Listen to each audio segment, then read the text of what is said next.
बालियापाड़ा block Nuagaon panchayat काउमारी सरकारी नरसिंह सहयोग उप्र विद्यालय आदर्श शिक्षक श्री रंजन कुमार पंडा अवसरकालीन विदायी संवादना सभा अनुष्ठित होता। विद्यालय अवसरप्राप्त शिक्षक अनादि कुमार पंडा अध्यक्षतार आयोजित सभारे मुख्य अतिथि भाव अवसरप्राप्त प्राध्यापक संदीप कुमार चांद जोग देथिले। मुख्य वक्ता भाव संस्कृत कॉलेजर अध्यक्ष प्रियव्रत पंडा, सम्मानित अतिथि सरस्वती हलधर पंडा, अवसरप्राप्त शिक्षक सुधा सिंधु साहू, आदित्य कुमार राउत, सीआरसीसी शंभुनाथ साहू, पूर्वतन सीआरसीसी बसंत राउत प्रमुख मंचासीन थिले। श्री पंडा जड़े सरल स्वभाव, कर्तव्य परायण, छात्र वत्सल, मिष्टभाषी, समयानुवर्ती व्यक्तित्व तांको आदर्श शिक्षक भाव में परिचित करिछि। 35 वर्षर शिक्षादान करी बहु प्रशंसा साउंटिछंती बोली वक्ता माने मत व्यक्त करिछंती। अवसरप्राप्त शिक्षक सलील कुमार आचार्य अतिथि परिचय प्रदान करथिले। विभिन्न विद्यालय शिक्षक शिक्षयित्री, पुरातन तथा वर्तमान छात्र छात्री माने विदायी शिक्षकों को उपहार प्रदान करथिले। प्रधान शिक्षक मायाधर परिड़ा मंच संचालन करथिले। शिक्षक चंदन कुमार जेना धन्यवाद अर्पण करथिले। विद्यालय परिचालना कमिटी, छात्र, अभिभावक, बुद्धिजीवी उपस्थित थिले। विराट शोभायात्रा रे श्री पंडा को तांको बासभवन रे छाड़ी थिले। सर आपन परिचय? मो ना श्री रंजन कुमार पंडा, अवसरप्राप्त शिक्षक नरसिंह सहयोग उपरा विद्यालय काउमारी। संबर्धना आपको दिया गला, आपन एथिरे कोन कहिबे, वार्ता कोन कहिबे? वार्ता कहले माने शिक्षक हिसाब से जीवन जो 35 वर्ष अभिज्ञता से जहाँ मुझे साउंटी शिक्षक भाव में समर्पण भाव, पिला निजर भाविबा, विद्यालय को निजर भाविबा एवं प्रति मुहूर्त प्रत्येक कणुकणुक निजक जब आम संश्लिष्ट करवा ताने विद्यालय और पिलांकर सर्वांगीन सर्वाधिक उन्नति हो पार, एत कौन सन्देह ना।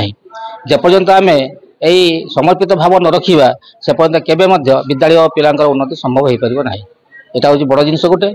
आ शिक्षक हिसाब से दायित्वबोध, निष्ठा, साधुता, कर्तव्यपरायणता और सहित सत्यवादिता ये सब निश्चित भाव आधार हवा दरकार। तेना शिक्षक जदि आइडियाल हमें ताले कौन प्रकार पिला परामर्श आवश्यकता पड़ो ना। से आइडियालिजमटा पिला शिक्षक भीतर आइडियोलोजी से पिला गोटे प्रभाव पकार बहुत संभावना थाए। निश्चित भाव मोर अभिज्ञता से अच्छी। तृतीयतः हूँ आपंकर जे शिक्षक भाव कि आम सब पिला ही समय देवा दरकार। जमी निज पिला पढ़ाला बेले आम जमी मन प्राण दे पढ़ी था पिला उद्देश्य निजर समय अतिबाहित करवा दरकार। निहत यहाँ कला निश्चित भाव में विद्यालय उन्नति घटी पार। बर्तमान जो शिक्षा व्यवस्था अच्छी से त्रुटि रही, प्रशासनिक व्यवस्था एवं अभिभावक मान किसी त्रुटि रही जो पिला अधोगति घटुची, नैतिक स्खलन घटुची, समाज भविष्य नष्ट होगा जाऊँगी। से दृष्टि आम जदि अभिभावक, शिक्षक एवं कर्तृपक्ष समस्ते एक समय जाग्रत रहा निश्चित भाव में स्वभाव संभाव्य उन्नति देखा पार मिल निश्चित भाव में एवं आम समाज परिवर्तन कौन परिवर्तन निश्चित भाव में कौन सन्देह ना। सर आपन परिचय?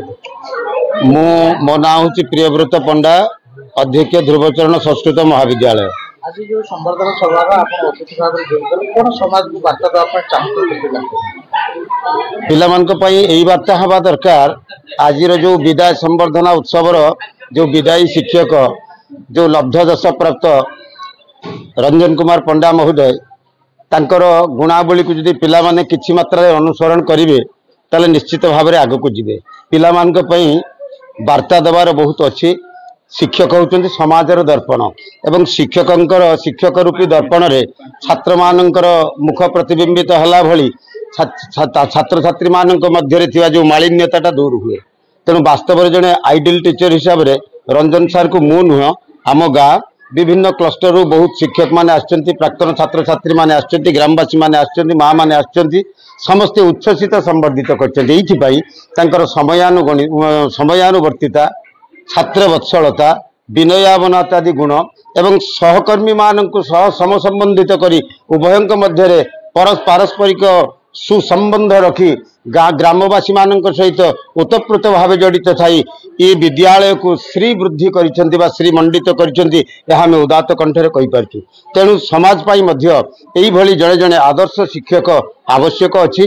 शिक्षा खसड़े शिक्षा पाठ्य खसड़े जहाँ अच्छी पढ़ईदे जड़े शिक्षक जे शिक्षक पद वा चेता नुह दैनंदिन व्यक्तिगत जीवनादर्श पिलामानंकु छात्र छात्री मानंकु अनुप्राणित कले भविष्यतर छात्र समाज सुधरी जीवो एवं छात्र माने जेहेतु होचंती देशर भविष्यत सी मानंकु श्रृंखलित करबा सी मानंकु नैतिक शिक्षा देबा सी मानंकु भितरे विनयावनता आदि गुण बांटिबा एवं प्रकृत विद्यार्थी बा ज्ञानी पिला हिसाब रे समाज रे सृष्टि करिवार जो प्रकृत दायित्व ताहा आज लिभेइचंती रंजन सार जोटा कि स्पर्शमणि साजी लुहा रूपी छात्र मानंकु सुना रूपरे रूपायित करिवार से सर्वसमर्थ होइचंती एमिति विभिन्न दृष्टिकोण चिंता कले सारंकर जो महनीय गुण ता भूरी भूरी प्रशंसनीय एति कहूची।